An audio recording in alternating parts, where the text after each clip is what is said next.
What's up guys, and welcome back to the channel.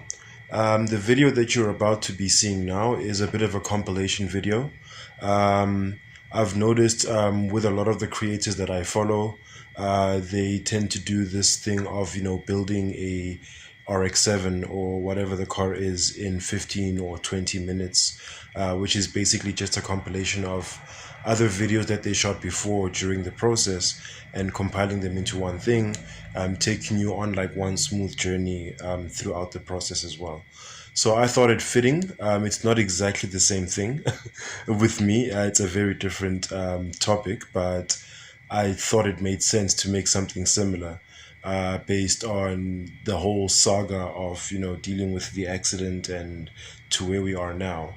So please enjoy, and I'll catch you on the next one. Hardest video I have ever had to shoot and upload. Oh, I don't even know how to be right now, or how to properly talk to you guys to explain all of this shit. I am highly inconvenienced in terms of getting home. I am so stressed with all that's involved financially in having to fix this mess. So basically what happened is that on my way to this event here at Formula K Raceway, I got into a little bit of an accident, literally a fender bender, because as you can see my fender's clapped out, so is my headlight. I was navigating my way here because I'm not familiar with the location of this race course. And at some point, when I was about maybe 10 minutes away from the race course, my phone actually switched off. And then in the second that I took, so in that second that I took to try and look at my phone and see what happened, by the time I looked up, the car in front of me, which was at first a few meters away, suddenly was like too late for me to slam on brakes. I did slam them on, but I didn't have enough braking power to actually not hit the car. So I swerved a little bit. As you can see, the damage is mostly on the right hand side of the car. Well,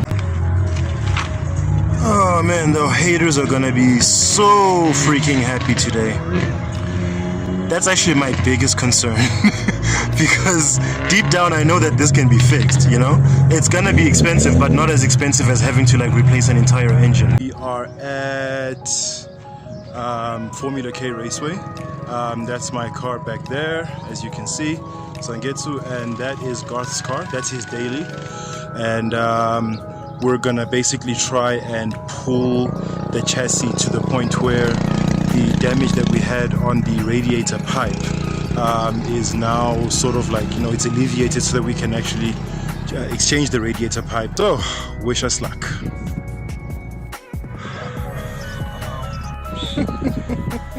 Yes, look at this, eh? Working on Subarus is a family affair.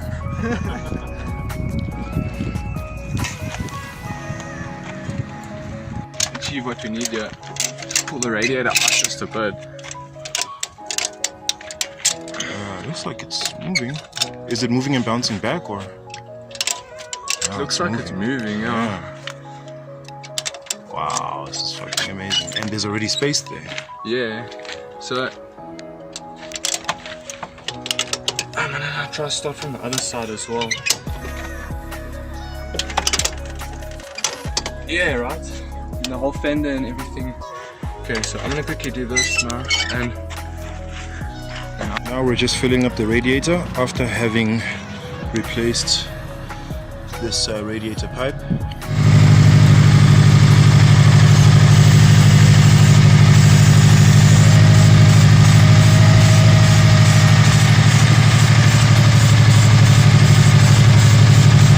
In the next video, I might be filming Garth and I just pulling out the remaining pieces of the core support so that we can actually fit headlights on and things like that and get the bonnet aligned. Oh yeah, that's the other thing I didn't actually mention. The bonnet also suffered a mild amount of damage, but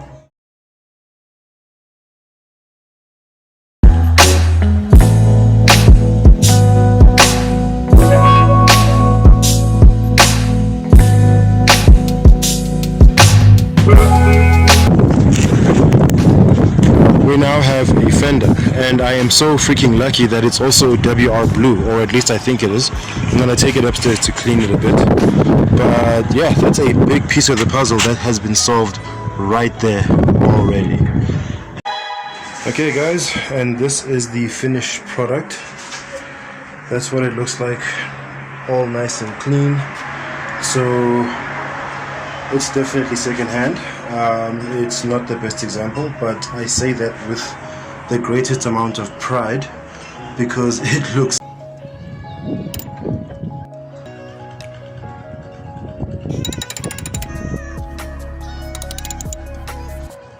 Okay, so this part of the fender is a bit problematic. I think I may have messed this up sometime in the past where I jacked the car up on a bad jacking spot. But no matter, I think it's something we can solve.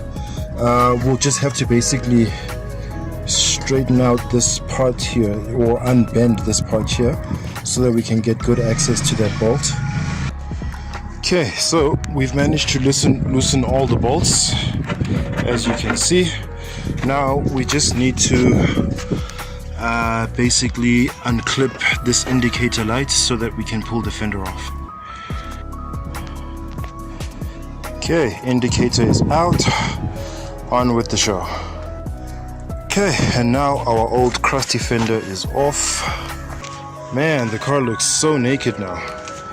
It looks even like so much worse than what it was with the accident. My god. Mocked up so far, and isn't that a sight for sore eyes? So we've only got the two bolts for now just put in. I haven't even properly tightened them yet. Where am I? Yeah, that one and that one over there. So I'm gonna go ahead and put in the rest, and then we're gonna see how well the bumper will also like match up to it and go from there. So I had to take the fender back off just now because I realized that I didn't pull the plug through for the indicators. So anyway, that's done. Now I'm gonna connect it. Yeah, we have a small problem. Well, okay, now that it's out I can show you. So the clip on this side seems to have broken, so we're gonna need to improvise something to secure it, but at least it's there and it works.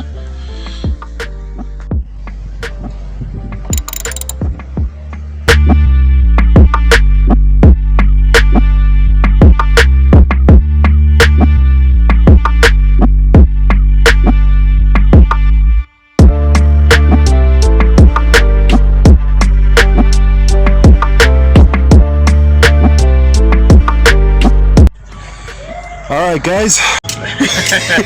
I'm wondering why this thing. That's the idea I've had all along. Yeah. Spot on. You're recording? And as you can see, ladies and gentlemen, that's coming out well.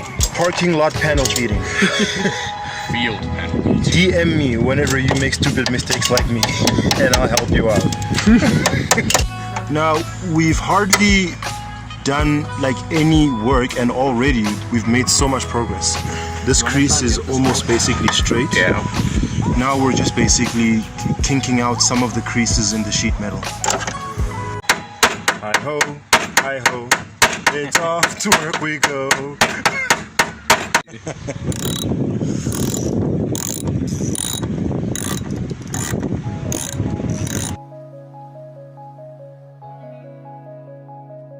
Okay guys, so as you can see, this corner here is all cleared up.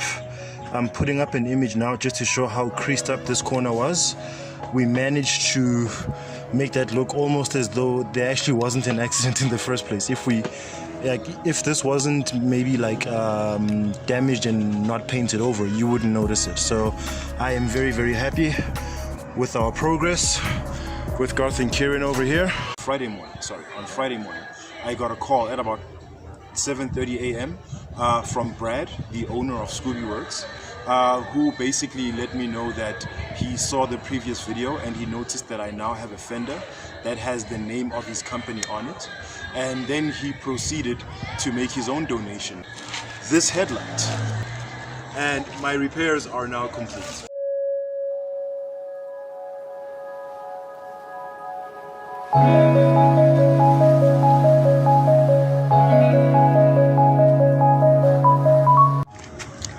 So of course it goes without saying that I am eternally grateful for this headlight to have been sponsored to me by SUBARU Works.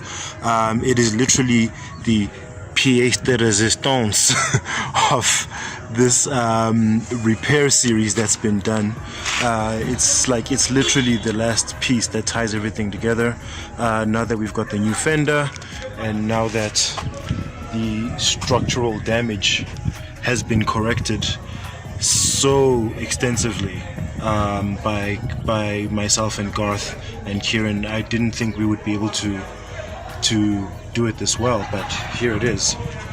So I was unable to properly film me getting the headlights and stuff like that, because it was actually essential to us being able to not only measure how far we're going when it comes to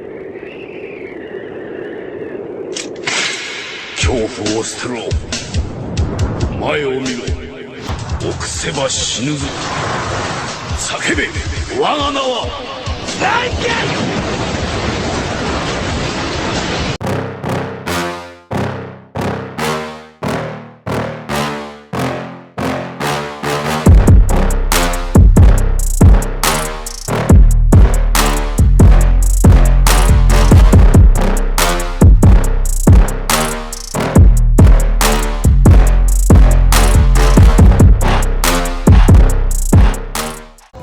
I, for one, am very grateful and happy and excited to be a part of this community. Huge shout outs, as usual, to Hilton and Eva, to Garth, to Brad from SUBARU Works, to Vladimir. I wouldn't have gotten this far in the repairs without them. I have been SUBARU Impreza, and thank you so much for watching this very special episode and hanging out with me. And if you enjoyed it, please click on the thumbs up icon and leave us a like.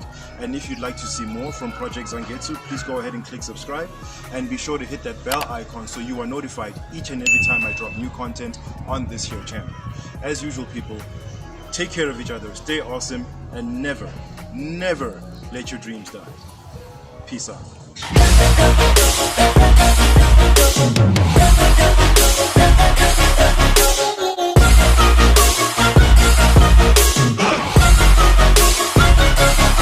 I'm grateful, oh yeah, able, oh yeah, I'm stable, oh yeah, no label, oh yeah, you know me, I have only a path, I'm lonely, but damn, I'm going to win. I don't want no fake love, I want the real stuff.